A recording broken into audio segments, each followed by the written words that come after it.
Good morning and नमस्कार दोस्तों, स्वागत है आप सभी का आपके अपने YouTube channel GK search engine पर। आज है 2 जनवरी 2024 और 2 जनवरी से रिलेटेड राजस्थान करंट अफेयर्स के जितने भी इम्पोर्टेंट क्वेश्चन हैं उन सभी को हम इस वीडियो में डिस्कस करने वाले हैं। तो पूरा वीडियो बहुत ध्यान से देखना और वीडियो के एंड में मैं आपसे एक क्वेश्चन पूछूंगा जिसका आंसर आपको कमेंट बॉक्स में देना है। कल के वीडियो में मैंने आपसे एक क्वेश्चन पूछा था जो था राजस्थान में विधायक बनने से पहले ही किस बीजेपी नेता को मंत्री बनाया गया है। तो बहुत ही महत्वपूर्ण चर्चा का ये क्वेश्चन है क्योंकि लगातार ये चर्चा में बना हुआ है। सुरेंद्र पाल सिंह टीटी जिनको राज्य मंत्री बनाया गया है, जो आप तस्वीर में देख सकते हैं, ये अभी तक विधायक भी नहीं बने हैं। ये भाजपा के प्रत्याशी है करणपुर विधानसभा क्षेत्र से, जहां पर 5 जनवरी को चुनाव होने हैं। यानी कि सी ऑप्शन इस क्वेश्चन का बिल्कुल सही था। जिन दोस्तों ने सी ऑप्शन कमेंट बॉक्स में सही जवाब दिया था उनको हार्दिक शुभकामनाएं। राजस्थान में विधायक बनने से पहले ही बीजेपी नेता सुरेंद्र पाल सिंह टीटी को मंत्री बना दिया है। सुरेंद्र पाल सिंह टीटी करणपुर विधानसभा सीट से भाजपा के प्रत्याशी है। कांग्रेस प्रत्याशी के निधन के कारण यहाँ पर पहले चुनाव नहीं हो सका था। पहले आपको बता दें कि 199 सीटों पर ही वोटिंग हुई थी, एक पर चुनाव है वो स्थगित किया गया था, जो गंगानगर जिले की करणपुर विधानसभा सीट पर आगामी 5 जनवरी को चुनाव है वो होना है। सुरेंद्र पाल सिंह टीटी वसुंधरा राजे सरकार में खनन मंत्री के तौर पर कार्य कर चुके हैं। विधानसभा चुनाव के नामांकन के बाद करणपुर से कांग्रेस प्रत्याशी गुरमीत सिंह कुन्नर का निधन हो गया था, जिसके चलते निर्वाचन आयोग ने इस सीट पर चुनाव को स्थगित किया था। 5 जनवरी को होने वाले चुनाव में गुरमीत सिंह कुन्नर के बेटे रूपेंद्र सिंह कुन्नर उर्फ रूबी कुन्नर को कांग्रेस का उम्मीदवार बनाया गया है। तो चलिए स्टार्ट करते हैं आज के करंट अफेयर्स। पहला क्वेश्चन है, हाल ही में भारत और किस देश के बीच 2 जनवरी से लेकर 15 जनवरी तक, यानी 2 जनवरी से लेकर 15 जनवरी तक डेजर्ट साइक्लोन नामक एक सैन्य अभ्यास राजस्थान में शुरू होने जा रहा है। तो ये ध्यान रखना, राजस्थान में डेजर्ट साइक्लोन नाम से जो सैन्य अभ्यास है 2 से लेकर 15 जनवरी तक, ये भारत और यूएई के मध्य आयोजित किया जाएगा। यानी कि ए ऑप्शन इस क्वेश्चन का बिल्कुल सही है। आइए जानते हैं इम्पॉर्टेंट फैक्ट्स। तो सैन्य अभ्यास से काफ़ी सारे क्वेश्चन एग्जाम में पूछे जाते हैं, खास तौर पर वो जब राजस्थान में हो। तो भारत और यूएई यानी संयुक्त अरब अमीरात दोनों रणनीतिक साझेदार हैं और 2 जनवरी से ही ये डेजर्ट साइक्लोन नामक सैन्य अभ्यास, दोनों देश जो एक संयुक्त सैन्य अभ्यास है वो शुरू होने जा रहा है दोनों देशों के मध्य। यह सैन्य अभ्यास 2 से लेकर 15 जनवरी तक चलेगा। इस सैन्य अभ्यास अगर बात की जाए तो इसका आयोजन है वो राजस्थान में किया जा रहा है। इस सैन्य अभ्यास का उद्देश्य है कि शहरी क्षेत्रों में होने वाले ऑपरेशंस में दोनों देशों की सेनाएं दक्षता हासिल करें। यह सैन्य अभ्यास के दौरान भारत और यूएई दोनों देशों की सेनाएं अपनी बेहतरीन सीख और समझ को एक दूसरे के साथ साझा करेगी। इसके अलावा अगर बात की जाए तो इसका राजस्थान में थार का इलाका इस संयुक्त अभ्यास के लिए चुना गया है। नेक्स्ट क्वेश्चन है, राजस्थान में पंडित झाबरमल शर्मा की स्मृति व्याख्यान माला के तहत सृजनात्मक साहित्य पुरस्कारों में कहानी में पहला पुरस्कार किसे मिला है। तो यहाँ से भी बहुत सारे क्वेश्चन पीछे भी एग्जाम में पूछे गए हैं। पंडित झाबरमल शर्मा जो ये पत्रिका समूह के पुरस्कार है वो वितरित किए जाते हैं, जिसमें सृजनात्मक साहित्य पुरस्कारों में कहानी के अंतर्गत पहला पुरस्कार चेतन स्वामी को दिया गया है, जो बीकानेर के श्री डूंगरगढ़ के निवासी है, जो आप तस्वीर में देख सकते हैं। यानी कि सी ऑप्शन इसका बिल्कुल सही है। आइए जानते हैं इम्पोर्टेंट फैक्ट्स। तो पत्रिका समूह के द्वारा अपने वार्षिक सृजनात्मक साहित्य पुरस्कारों की घोषणा की गई थी। इसमें सृजनात्मक साहित्य पुरस्कारों के तहत कहानी में ध्यान रखना पहला पुरस्कार डूंगरगढ़ बीकानेर के चेतन स्वामी की कहानी मकान के लिए इनको पुरस्कार दिया गया है। कहानी का नाम है मकान, चेतन स्वामी जो डूंगरगढ़ बीकानेर से है। और कविता के अंतर्गत ध्यान रखना पहला पुरस्कार हिंडौन सिटी करौली के सोमनाथ शर्मा की कविता एक आंसू के लिए दिया गया है। तो कविता और कहानी में आपको प्रथम पुरस्कार याद रखना है किसे मिला है। इसके अलावा विजेताओं को यह पुरस्कार साहित्य और पत्रकारिता के पुरोधा कहे जाने वाले पंडित झाबरमल शर्मा की स्मृति व्याख्यान माला के तहत जयपुर में 4 जनवरी को एक समारोह का आयोजन किया जाएगा और उसी अवसर पर इनको पुरस्कार दिए जाएंगे।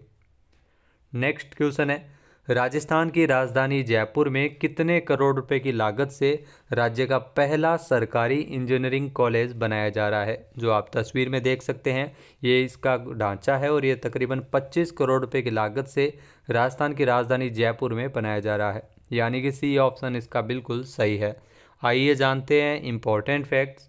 तो राजस्थान में तकरीबन 25 करोड़ रुपए की लागत से राज्य का पहला सरकारी इंजीनियरिंग कॉलेज बन रहा है, जहां पर अत्याधुनिक लैब, लाइब्रेरी और उपकरणों से ये लैस होगा।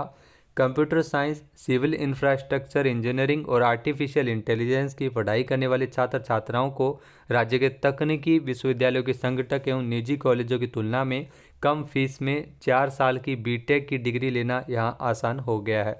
संगठक कॉलेजों की जो साल भर की फ़ीस है वो 70 से 80 हज़ार रुपये होती है, जबकि जयपुर के सरकारी कॉलेज की फ़ीस है वो आधी है। 25 करोड़ रुपए की लागत से प्रदेश का पहला सरकारी इंजीनियरिंग कॉलेज है वो जयपुर में बनाया जा रहा है और कॉलेज का भवन जनवरी 2025 तक बनकर पूरी तरह से तैयार होगा। 2023-24 में ही बीटेक, कंप्यूटर, सिविल और एआई में कम फीस में पढ़ाई कराई जा रही है और कक्षाएं वर्तमान में खेतान पॉलिटेक्निक कॉलेज में संचालित भी की जा रही है। नेक्स्ट क्वेश्चन है, राजस्थान में Jaipur international film festival GIF का आयोजन है वो वर्ष 2024 में कब होने जा रहा है? तो Jaipur international film festival GIF, ध्यान रखना, ये 9 से लेकर 13 फरवरी तक आयोजित होंगे, यानी कि सी ऑप्शन इस क्वेश्चन का बिल्कुल सही है। आइए जानते हैं इम्पोर्टेंट फैक्ट्स। तो Jaipur international film festival GIF का आयोजन है वो इस साल 2024 में 9 से लेकर 13 फरवरी तक किया जाएगा। ये 16वें Jaipur international film festival JIFF 2024 के लिए नवंबर में जो पहली सूची जारी की गई थी फिल्मों की, जिसमें 29 देशों की 157 फिल्मों का और 15 दिसंबर को चयनित फिल्मों की दूसरी सूची जारी हुई थी, जिसमें 14 देशों की 62 फिल्मों का चयन है वो किया गया था। तो इसमें फिल्मों की प्रदर्शनी होती है, अवार्ड समारोह भी आयोजित किए जाते हैं। तो जयपुर इंटरनेशनल फिल्म फेस्टिवल में फिल्म स्क्रीनिंग के साथ साथ इंटरनेशनल जो प्रोडक्शन मीट, वर्कशॉप, सेमिनार्स और सेलिब्रिटी मीट्स का भी आयोजन किया जाएगा।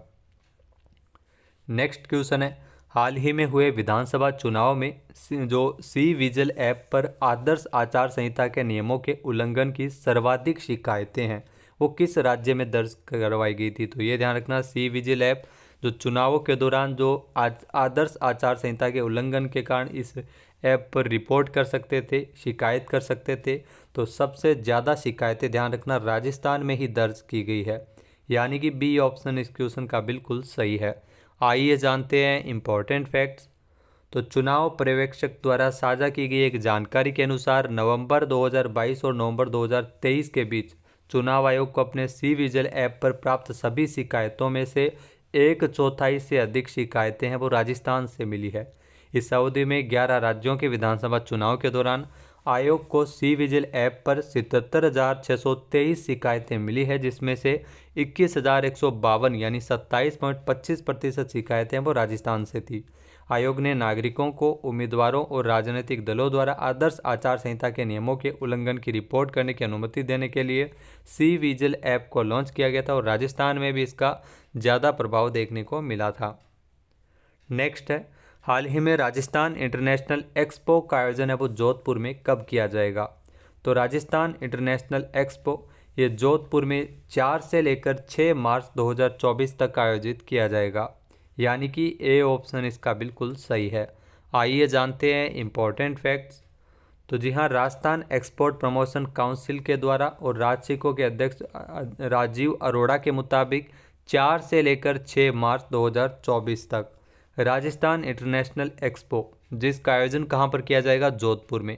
आयोजन कहाँ होगा? जोधपुर में। कब होगा? 4 से 6 मार्च तक राजस्थान इंटरनेशनल एक्सपो का।